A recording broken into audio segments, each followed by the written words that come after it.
Yes, I am a fifth grade teacher and a middle school debate coach and do philosophy with my students whenever possible. This topic I approach from the situation of being a teacher at a school, and less my relationship with students, but my relationship with my institution. And I have several anecdotes that I'd like to share about how this came up. I've got a couple of slides that I'd like to go through, and then I hope to very soon open it up to questions and a discussion that we can all participate in. So I'm going to share my screen, and let's sure I can do this.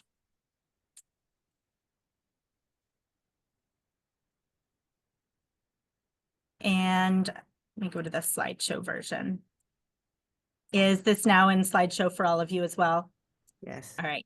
Thank you. So I wanted to talk about neutrality and neutrality statements in terms of ethics and their relation to K-12 schools in particular, and P4C, or philosophy for children, and how our role as facilitators and members of an institution might be affected by the idea of a neutrality statement, or our own personal neutrality in a situation or in the facilitation of a discussion.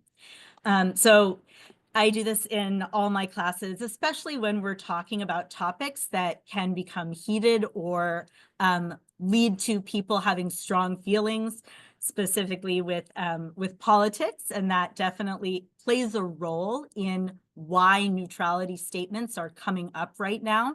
And so I like to just start with some norms about our discussion.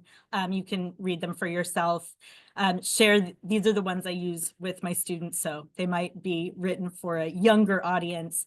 But the idea of share the air is that we're all participating, letting others participate, and trying to become a community of inquiry. Speaking from the I perspective is to ensure that you're telling your own stories and trying not to speak for other people.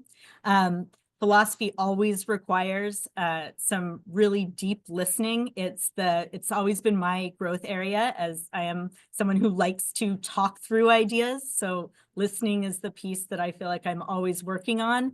And philosophy, specifically ethics school, has been a great way to hone those skills. So I'm going to move on. Are there any questions before I do about the norms?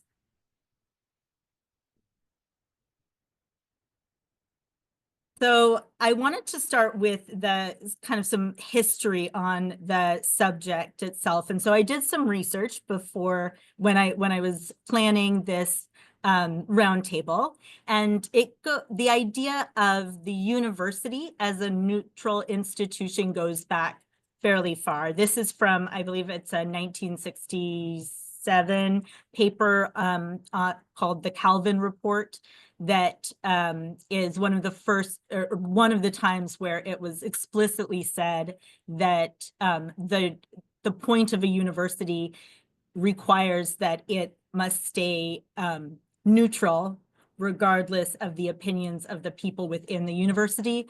And it takes kind of a very firm stance. And as I looked into research, like further research, most of the articles that I was finding were in favor of institutional neutrality. So the idea that the institution themselves should not be taking a side socially or politically is kind of what I would think of as the status quo. And that actually surprised me, because it feels really different than some of the ways that we talk with kids, and some of the ways our at least my particular independent preschool through 8th grade school talks about social justice issues in particular.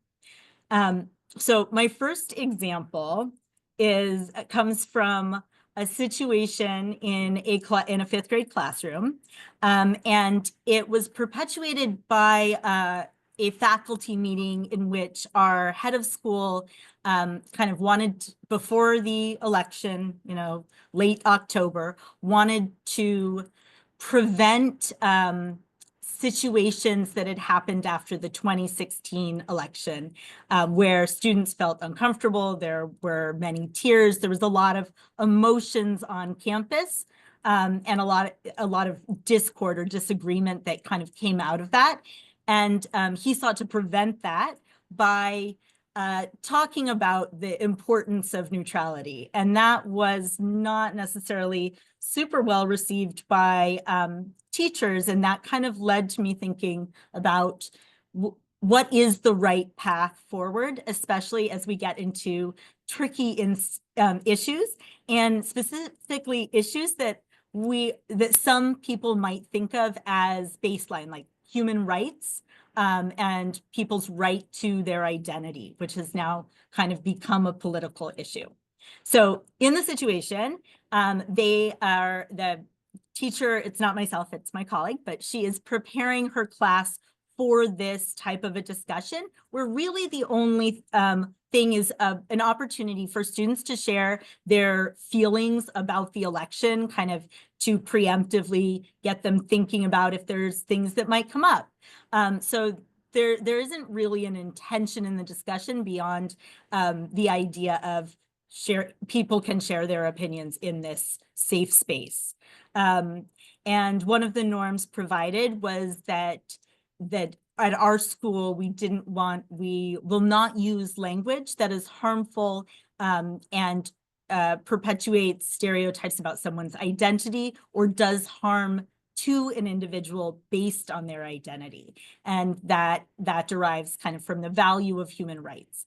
And like fifth graders do so well, a student spoke up and got right to the point, which all teachers had been kind of milling about, talking in very nuanced fashions about the election and about rights and human beings without saying the thing that they were thinking. And this student just kind of stood up and said it and said, does that mean our school hates Trump?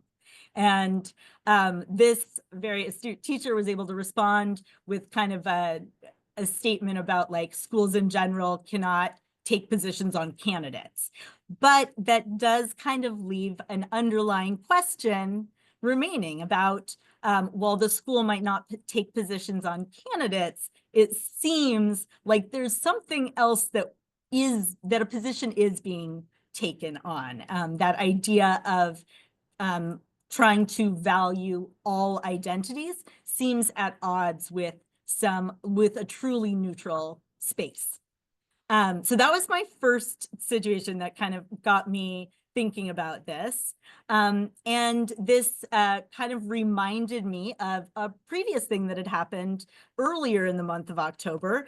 And that was at a school that was asking about what other independent schools, this was kind of on a digital forum, of what other independent schools were doing in terms of acknowledging or not the October 7th attacks and then the subsequent war between Hamas and Israel. And so this question was put out, and another school came back saying that they had adopted a neutrality statement. And that was kind of the first time I had actually seen that from a K-12 institution as opposed to kind of the university realm. And it threw me. And then, so these two things were coming together. I do have the school's neutrality statement, which I thought would be interesting for us to read. And then after this, I just would like to open it up to kind of some questions that have come out of this, and then open what other questions others might have. So I'm going to just read this neutrality statement because I think it provides a good kind of basis for what we're talking about when we say neutrality statements in general, and then we can kind of expand more from there. So it says, X school's commitment to liberal arts education requires a parallel commitment to intellectual humility. We are passionate about pursuing truth across a wide range of disciplines while remaining open to the possibilities of learning from all voices.